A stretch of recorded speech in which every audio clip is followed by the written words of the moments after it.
besoin d'un environnement calme. Ils ont des emplois du temps très chargés avec beaucoup d'activités tout le temps et ils ont besoin de temps, de prendre le temps d'aller vers leurs apprentissages, de se les approprier et d'avoir de la joie du coup dans l'apprentissage. Ils ont besoin aussi d'être accompagnés, ils ont besoin de pouvoir poser des questions. On est partenaires ensemble autour des enfants. Les différents cycles dans notre école, nous avons le jardin d'enfants, ce qu'on appelle le jardin d'enfants, qui est l'école. Nous sommes une école maternelle où les enfants vont pouvoir faire et expérimenter avec leurs sens ce qu'ils découvrent, ce qu'ils travaillent avec la jardinière. Ils sont dans un geste d'imitation. Quand ils grandissent ensuite, quand ils ont 7 ans, qu'ils vont rentrer à l'école, ils vont aussi être accompagnés par un professeur qui va rester avec eux plusieurs années.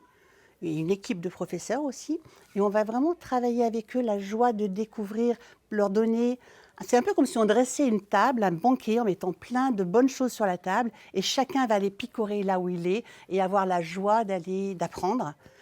Et on va travailler aussi les différents pôles, c'est-à-dire qu'on va travailler bien sûr l'apprentissage au niveau de la pensée, au niveau de la mémorisation, des compétences, mais aussi l'intelligence du cœur, l'intelligence des mains, l'intelligence sociale. Ce qui fait que tous les enfants, quel que soit leur profil, vont pouvoir aussi grandir et apprendre ensemble de différentes manières. Et quand ils vont être ensuite dans ce qu'on appelle les grandes classes, donc les dernières années de collège et de lycée, ils vont être beaucoup plus amenés à une réflexion, une autonomie et une réflexion.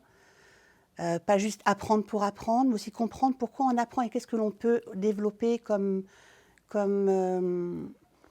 expérience de ce qui a été fait avant et de ce que l'on a appris. Et là, nous sommes en train de développer un projet à l'école des Sorgues de diplôme international, l'équivalent du bac, qui est très axé sur l'autonomie et sur des projets individuels et personnels. Donc ça, c'est quelque chose qui est nouveau, qui est en cours de construction et qui est très intéressant à travailler avec les jeunes. Ça leur donne une grande liberté de prendre en main leurs apprentissages et de valoriser leurs compétences. L'école des Sorgues n'est pas sous contrat, nous n'avons pas de contrat d'association individuelle. Cela nous permet d'une part d'avoir une grande liberté au niveau des programmes pédagogiques, de pouvoir être libre dans notre programme Waldorf. Cependant, nous sommes en lien avec le rectorat, bien évidemment, nous sommes inspectés régulièrement. Un exemple concret, c'est que nous ne sommes pas tenus du coup d'avoir, par exemple, en fin de cycle, des apprentissages fixes et le programme pédagogique. L'exemple le plus parlant peut-être, c'est au niveau de la géographie. Le projet pédagogique Waldorf part de l'enfant, de son environnement proche, et au fur et à mesure qu'il grandit, va élargir son horizon. Et on ne va pas commencer par le système solaire à 6 ans, par exemple. Donc voilà, donc ça nous donne cette liberté d'accompagner l'enfant, mais au fil des années, on va retrouver le socle commun en fin de parcours. Alors, quand les enfants rentrent à l'école primaire, élémentaire, chez nous, ils sont accueillis par un professeur de classe qui va rester avec eux au moins 5 ans, alors si la vie le permet, bien évidemment, mais dans l'idéal 5 ans, qui va accompagner les enfants, ce qui nous permet d'avoir cette qualité de temps pour bien connaître chacun, ce qui permet aussi aux enfants de bien connaître leur professeur et de ne pas devoir chaque année se réajuster à un autre fonctionnement, une autre méthode d'apprentissage, une autre personnalité. Parfois, il arrive que les professeurs continuent dans le collège. Ça, c'est quelque chose qui reste ouvert dans notre école. Sinon, les enfants sont accueillis à l'entrée en 6e par un autre professeur de classe qui va aussi rester avec eux pendant 3 ans pour finir ce cycle du professeur de classe. Professeur de classe, ça veut dire que toutes les matières académiques sont données par ce professeur. À partir du collège, on a quand même un professeur spécialiste pour les sciences. Et les matières sont assez transversales. Et il y a une équipe de professeurs intervenants pour toutes les matières artistiques, manuelles, d'éducation au mouvement, de PS, etc. Et c'est quand les élèves arrivent en 9e classe, donc dans les grandes classes, ça correspond au niveau des âges à la fin du collège, à 15 ans, où là, il y a un professeur par matière. Donc là, on rentre vraiment dans le professeur spécialiste de sa matière pour répondre aux questions beaucoup plus fines des adolescents, alors qu'avant, on travaillait plus dans le lien et dans l'horizontalité du lien avec le professeur. Pendant quelques années, nous avons pu préparer nos élèves au baccalauréat. Nous avions une 12e et une 13e classe pour cela. On le faisait en candidat libre. Et puis, lors de la réforme du bac, nous n'avons pas pu continuer étant hors contrat parce que nos notes n'étaient pas prises en compte. Et donc, du coup, les élèves ne pouvaient pas avoir cette note continue. On ne pouvait pas non plus proposer autant de spécialisation qu'il y a dans l'éducation nationale. Donc, après la 11e classe, nos élèves rentrent, ceux qui veulent passer le bac, rentrent au lycée pour préparer leur bac en première et terminale. Donc, nous avons plusieurs lycées d'Avignon, de Carpentras, d'Orange, avec qui nous sommes partenaires depuis longtemps, et qui sont souvent très heureux d'accueillir nos élèves. Et nous avons même eu des professeurs de ces lycées qui sont venus nous rencontrer dans les portes ouvertes, qui sont venus travailler aussi avec nous, en nous disant, mais en fait, nous, on a envie de connaître un peu plus cette pédagogie, mais qu'est-ce que vous leur faites à vos élèves pour qu'ils soient autant intéressés, intéressants, motivants, sont des moteurs dans les classes? C'est quoi ce petit plus qu'ils ont? Donc, ils remarquent quand même cette différence d'entrain et d'entrepreneuriat et d'autonomie qu'ont nos grands élèves, ce qui est une bonne chose. Nous, on ne le voit pas toujours quand on est avec eux, surtout dans les âges de la préadolescence, parfois. Mais en tout cas, il y a des graines là qui sont semées et qui vont leur permettre d'oser se mettre en avant et d'être qui ils sont.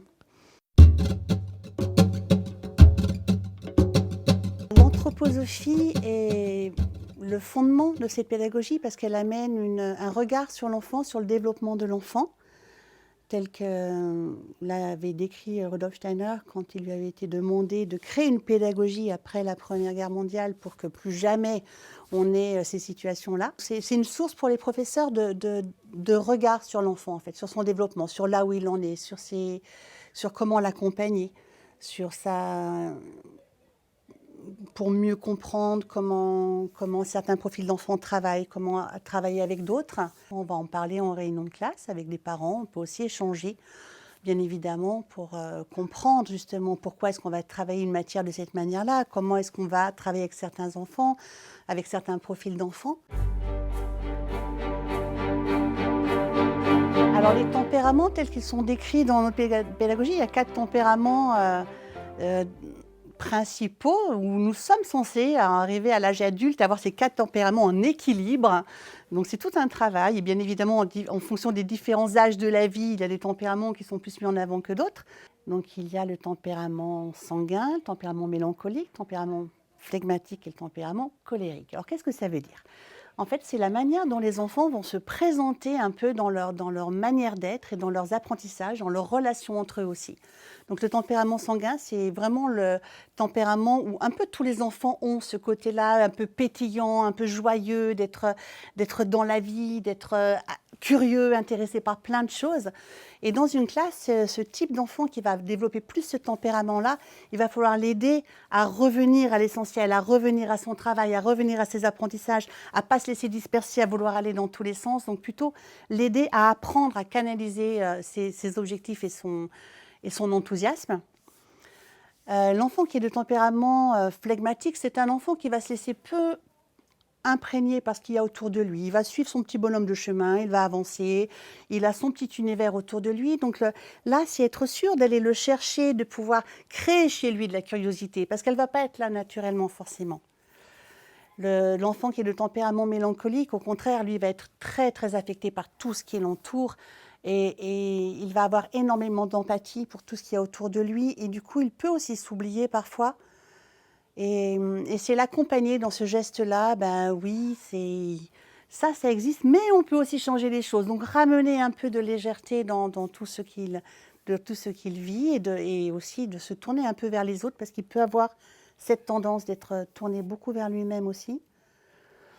Et le tempérament colérique, c'est un tempérament d'enfants qui ont une volonté incroyable, qui vont aller de l'avant, qui vont vouloir atteindre leur objectif, aller au bout, et qui vont parfois brûler des étapes. Donc ralentir, revenir en arrière, recommencer quelque chose, prendre le temps de mettre du soin dans ce que l'on fait.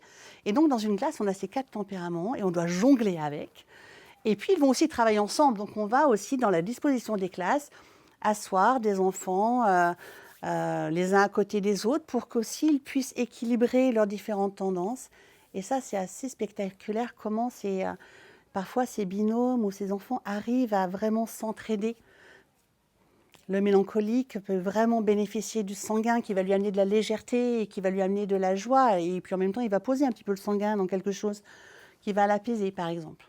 Alors pour donner une petite anecdote par rapport à ça, Si on imagine traverser une forêt, être sur un chemin, et puis tout d'un coup, il y a un grand rocher au milieu qui barre le chemin, qui barre la route. L'enfant sanguin, il va y voir un défi. Il va escalader de tous les côtés, mais quelle joie de ne pas suivre un chemin monotone. L'enfant colérique, il va essayer de détruire le rocher, parce que là, il faut avancer, il faut aller de l'avant, puis c'est hors de question qu'il le contourne. L'enfant flegmatique, le chemin est bouché, il ne va pas pouvoir avancer, ben, il va faire demi-tour. C'est pas grave, il fera autre chose. Et l'enfant mélancolique, il va plutôt s'asseoir à côté et puis attendre désespérément que ce rocher bouge.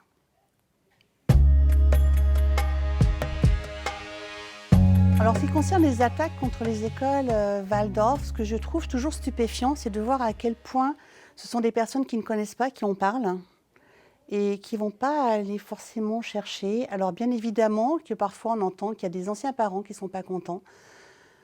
Malheureusement, on ne peut pas plaire à tout le monde, hein, et puis la pédagogie s'adresse aussi à des personnes qui sont en quête de quelque chose, mais on n'a pas une solution miracle non plus. Et de mon point de vue, d'une manière générale, dans la vie, quand quelque chose ne nous correspond pas, quand quelque chose ne nous plaît pas, ce n'est pas un échec, c'est une expérience. Ça nous permet de mieux affiner ce que l'on veut et de pouvoir continuer vers quelque chose.